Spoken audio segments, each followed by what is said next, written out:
Si vous étiez du monde, le monde aimerait ce qui est à lui. Mais parce que vous n'êtes pas du monde, et que je vous ai choisi du milieu du monde, à cause de cela le monde vous hait. Jean 15, 19. Pour être les véritables amis du Seigneur Jésus-Christ, nous devons être libérés de toutes nos vieilles amitiés et introduits dans de nouvelles amitiés.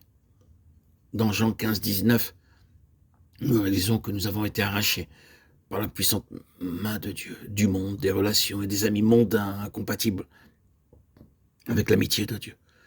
À plusieurs reprises, le Seigneur a guéri le malade en disant une seule parole ou par un seul toucher. Dans le cas de Marc 8, 23, il conduisit l'aveugle par la main, nous montrant par cet exemple comment être un véritable disciple ou ami. Jusqu'alors, l'aveugle avait été conduit par ses parents ou des amis. Mais lorsque le Seigneur le conduisit dehors et disait en fait, tu dois me laisser t'aider, te conduire jour après jour. Ainsi, il le fit sortir de ses anciennes associations, non parce qu'il avait peur d'accomplir un miracle, mais c'était pour un but.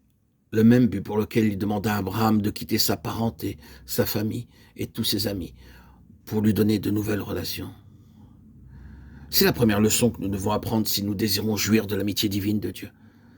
Le Seigneur promit à Abraham une septuple bénédiction dans Genèse 12, 2, 3. Je ferai de toi une grande nation et je te bénirai. Je rendrai ton nom grand et tu seras une source de bénédiction. Je bénirai ceux qui te béniront et je maudirai ceux qui te maudiront.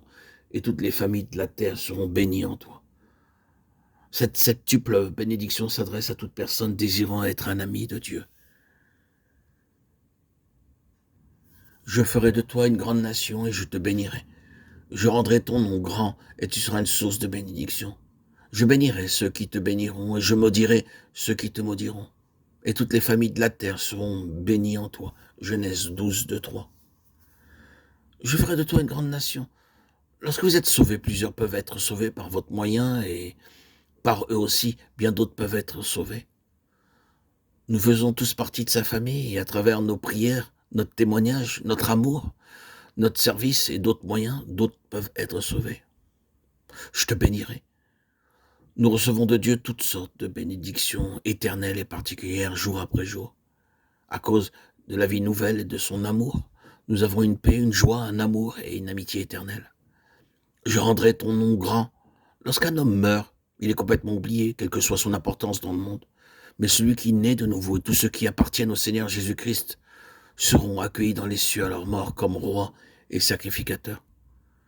Tu seras une source de bénédiction. D'autres seront consolés, fortifiés et encouragés à travers nous. Je bénirai ceux qui te béniront, veut bien dire ce que la promesse déclare. Je maudirai ceux qui te maudiront, et la promesse qui ne permettra à aucune arme de l'ennemi de prospérer contre nous. Et toutes les familles de la terre seront bénies en toi. Cette promesse indique que nous avons un message pour toutes les nations. Où que le Seigneur nous mène, nous pouvons donner le même évangile et le même message. Cette septuple bénédiction s'adresse à celui qui est prêt à se retirer du monde et des associations mondaines